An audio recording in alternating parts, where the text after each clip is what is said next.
The accusation came out of nowhere, sharp and loud enough to turn heads. I was loading groceries into my car when HOA Karen marched across the parking lot. Phone already in her hand, eyes blazing with certainty. "That's him," she announced to no one in particular.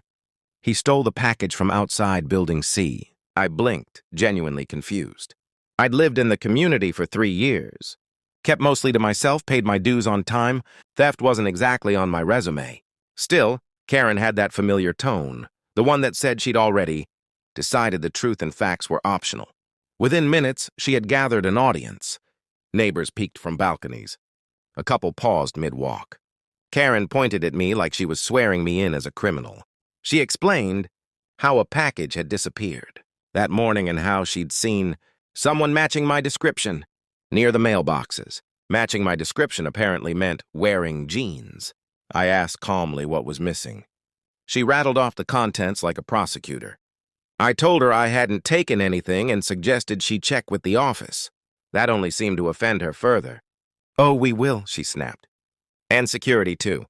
She was smiling when she said it, convinced she'd already won. The HOA security officer arrived not long after, clipboard in hand. Karen launched into her story again, embellishing slightly this time, adding details about suspicious behavior. I noticed the officer listening, carefully but saying very little. Then he asked a simple question.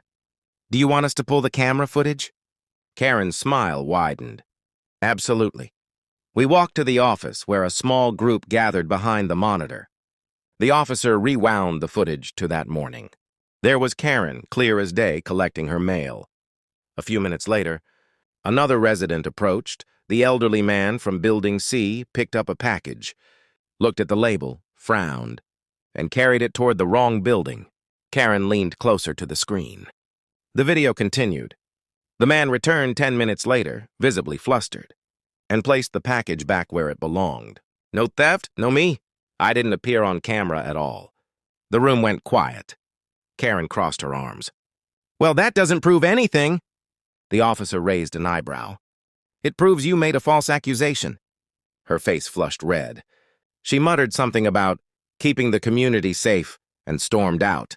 Outside, the neighbors avoided eye contact. A few offered awkward apologies. I finished unloading my groceries in peace, the accusation already dissolving into gossip. Security footage didn't just clear my name. It exposed how quickly certainty can turn into embarrassment when the truth hits play.